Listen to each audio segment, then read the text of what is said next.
Alright, this is your review for 1% Warrior. We're not going to do his Japanese last name. I am going to butcher it up. I'm just going to call the protagonist Taka. You would know Taka from Reborn. It's a Japanese martial arts movie, Reborn, and Crazy Samurai 4 vs. 1. He was also in one back in the day called Versus. That's the first time I seen him. I just didn't know who he was, and I didn't know I was watching him again in Reborn. I think Reborn is one of the best martial arts action movies out. You should definitely go check that out with him. And this movie, 1% Warrior, basically is a sort of kind of sequel to that. So, let me explain. Let me get the premise. So, 1% Warrior is about a aged out action star actor who, basically had one big movie. The big movie is the Reborn movie.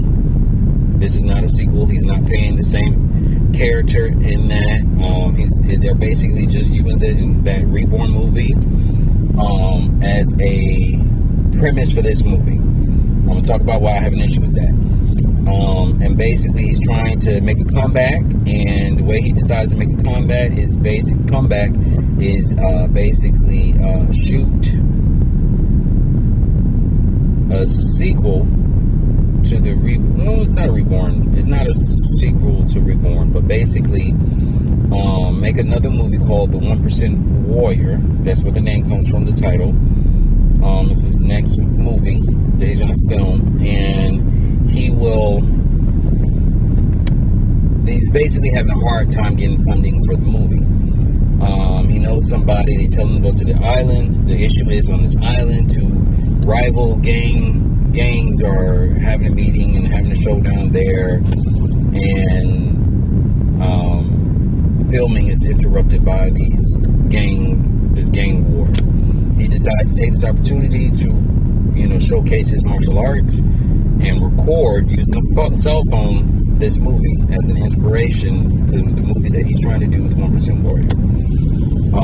And that's basically it. My issue with this is, if you've seen Reborn, why not do a sequel to Reborn? In the Reborn movie, he has this thing when he moves his shoulders around every time he fights, like this. And basically in this movie he explains that he did this in filming because you punch from your shoulder blades, you punch from your hips, so he's keeping it loose at all times, and then he's just gonna kill people and do all that type of stuff. And when the movie starts, it opens up to interviews. This particular movie, 1% Warrior, it opens up with actors saying, I don't know how he trained like that. He's a very good martial artist. He's like an assassin Jew. They're kind of creating a name for his fight choreography, just like they created a name for John Wick with Gun Fu. They're saying assassination fu, fight style, and all that other type of stuff. And he's really, really good. To me, I'm thinking fight choreography. I don't think he's a really good fighter. I'm not seeing a really good fighter from this. He is an actor, right? So when it gets to the action scenes and his rival gang members, he is killing people and kicking everybody's butt as if he's an assassin or a mercenary from a rival gang. The gang leader that's on there is like, how, he has to be an assassin or a mercenary from someplace else to be killing his gang like this. Not one gang, but two gangs. He has to be. He's too good of a fighter. And when they find out that he's an actor, so for me, I just felt like, why not do a sequel to Reborn?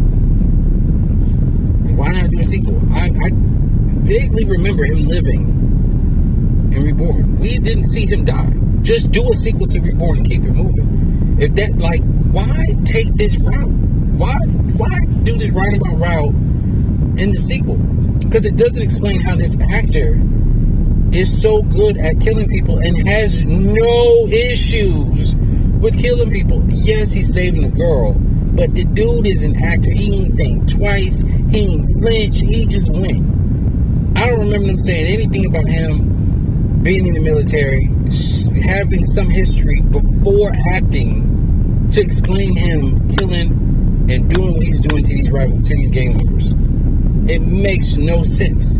So that's really my only issue, which is a big issue with this movie. But outside of that, the action was very good. The action was good. If you like Reborn, you're gonna like the action scenes on this. I think the flashlight scene was a little far-fetched, but you know, he did what he did. He did his thing, made sense. He did his thing, made sense. As far as the movie, in real life, I don't know. They would just shoot that motherfucker, but all in all, that was fine. It's a martial arts flick. It's an action movie. It's straightforward for the most part. If you don't even want to think about the story so much, you just want enough to anchor you, to get you through the movie, and to watch the fight scenes, then do that. That is something that you can do. It's not too over the top. Straight to just action, watch the action scenes, keep it moving. I think if this was successful, I'm not entirely too sure, they should just do a sequel to Reborn. I mean, you can retcon. If they can retcon Legends 2 with Will Smith, and they doing a sequel with Michael B. Jordan, even though the movie theater release, he died, and they said, hey, we're going to do with the director's cut, we're going to do with the other one instead, so don't follow the one that came to the movies that the majority of everybody saw. We're going to do this one when he lives to go meet his son, Michael B. Jordan. That's what we're going to do.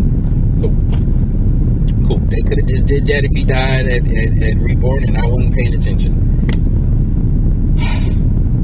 Okay. All in all, the action scenes was good, the fight scenes was good. That's my take on 1% Warrior.